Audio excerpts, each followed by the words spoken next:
চিন্তা করতে পারবেন না কোন একটা সিচুয়েশন আমরা আছি। আমরা এপার আসছি নদীর এপার বক্তব্যলি ওয়াজ শুনতে। মোস্তাক ফয়েজি পীর সাহেব নাগাইশার আসছে এই যে বক্তব্যলি ইউনিয়নে রাজাপুরে ওয়াজ দিতেছে। আর এই পাশে ট্রলারে কুয়াশায় খুঁজে পাইতেছে না আমাদের ঘাট। এই যে আধা ঘন্টা যাবৎ খুঁজতেছে মানে পাটটা কোন জায়গায়, ঘাটটা কোন জায়গায়। এমন কুয়াশা কেউ কারে দেখে না। এই যে এতক্ষণে খুঁজে পাইছে আর কি, আধা ঘন্টার মধ্যে ডাক্কা ঘাটে ফিরতে পারছি আর কি। আর আমরা এখন এই রিক্সা নিতে যেতেছি। এই এখন আমরাই আবার যেতেছি, আমরা এখন এই রিক্সা নিতে যেতেছি। আমরা ওই পারে কঠিন অনুভূতি সামনে আছে, এটা শেয়ার করার জন্য ভিডিওটা করলাম। এই শিমুল আছে লগে,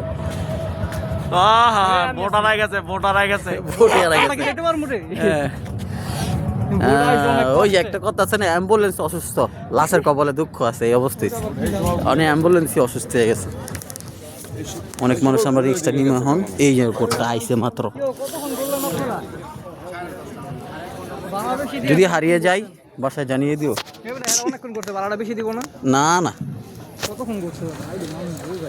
এতটাই মানুষ লেগে থাকে এবার পুবনি আমার তো দরকার আছে ভালো মার মাইরা দিলা রাখ কিসলে বাইরে খালি চুই লাভ দেখো মত বাপ এই এদিকে এই এদিকে